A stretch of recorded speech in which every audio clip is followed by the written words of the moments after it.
Les rapports de force et la géographie, premièrement, c'est véritablement le blé avec lequel on fait la pâte de la pizza géopolitique. La base, l'essence même. Du reste, les rapports de force existent déjà entre deux individus se sachant seuls sur une île déserte.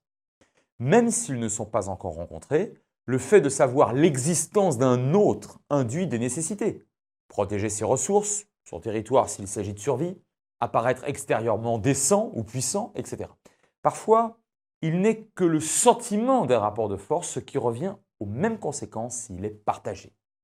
Alors dans la vie internationale, celle des États, on retrouve des rapports de force, car des convictions ou des intérêts divergents, entre presque toutes les entités existantes.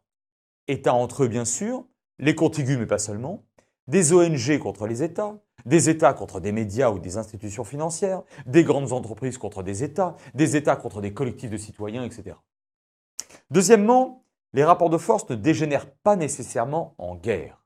En fait, tout dépend de la nature du rapport de force. S'il n'est que diplomatique, autrement dit, si l'on dénoue un différend par la négociation, la crise se résoudra hors violence, par un échange de territoire, un traité bilatéral, un échange de prisonniers, une modification de tracé frontalier, un accord commercial, un traité de non-agression, voire même une alliance.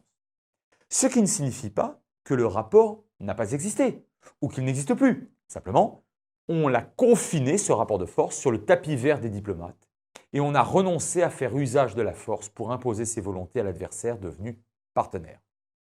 Ce schéma idéal s'est produit dans l'histoire infiniment plus souvent que le schéma suivant. Il y a un différend, on pense qu'on aura un avantage à gagner en le résolvant par l'usage de la force et de la violence, car le rapport de force est favorable, on va donc à la guerre. Ce qui ne signifie pas qu'il n'y a pas eu auparavant de tentative de négociation, ni que la guerre sera perpétuelle. Selon le verdict des armes, il y aura en général pour parler, pour modifier l'état des forces au profit du ou des vainqueurs, puis parfois la paix s'imposera durablement. Troisièmement, des rapports de force, ça s'assume. Insistons. Il ne s'agit pas de faire le matamor et moins encore de provoquer les conditions de l'affrontement violent, mais de défendre ses intérêts, à commencer par les fondamentaux, en avertissant celui qui les menace d'une réplique âpre et douloureuse. Mais la dissuasion n'est pas seul en jeu. On peut légitimement dire son fait à un chef d'État ayant violé un engagement, une frontière ou un traité, lui faisant miroiter notre capacité de nuisance ou de bienveillance en cas de retour à de meilleures dispositions. Mais peut-on réellement distinguer rapport de force et géographie? Après tout, comme l'affirmait le grand géographe et géopolitologue Yves Lacoste dès 1975, je le cite, « La géographie, ça sert d'abord à faire la guerre ». Sur le plan militaire, la chose est entendue depuis au moins Sun Tzu, Hérodote et Thucydide, soit depuis plus de 25 siècles. On ne combat efficacement et victorieusement qu'en tenant compte du terrain.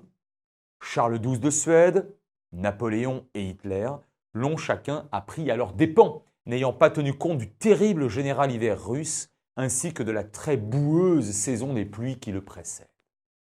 En outre, aucun chef de guerre sérieux n'entre plus en campagne sans observer une carte depuis au moins le XVIIe siècle, lorsqu'un Vauban enterrait ses fortifications et ses tranchées. Du reste, les progrès technologiques n'ont pas aboli l'importance de la géographie dans l'activité consistant à faire la guerre. Les soldats de plaine et de zones globalement tempérées, françaises ou américains, éprouvèrent les pires difficultés physiologiques à combattre au Vietnam, dans une géographie caractérisée par des taux d'humidité dépassant les 90%, une chaleur accablante, une végétation luxuriante, favorable aux rebelles du Viet Minh puis du Viet Cong, et l'omniprésence des moustiques et du paludisme.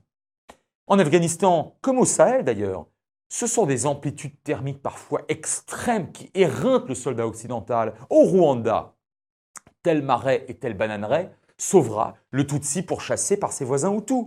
Au Congo, l'épaisse et hostile forêt équatoriale aura raison de dizaines de milliers de réfugiés rwandais partis s'y réfugier devant la progression du FPR, le Front patriotique rwandais. Le 5 juin 1967, c'est le lever du soleil qui aveugle les pilotes, officiers et techniciens et servants de DCAs égyptiens lorsque débute l'offensive aérienne d'Israël, etc., etc. À cet égard, la balistique n'altère pas radicalement ni n'obère définitivement l'importance de la géographie dans l'art de la guerre. Simplement parce qu'on ne conquiert pas un espace avec des missiles. La souveraineté s'exerce par des humains sur des territoires qu'ils contrôlent effectivement.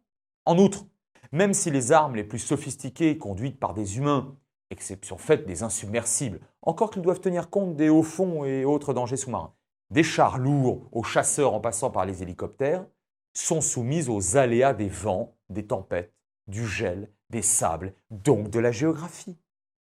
En définitive, l'homme évolue dans sa géographie. Il se la représente différemment selon son histoire, ses convictions spirituelles, terre promise, terre sainte, montagne et fleuves sacrés, terre nourricière, ingrate, protectrice, etc.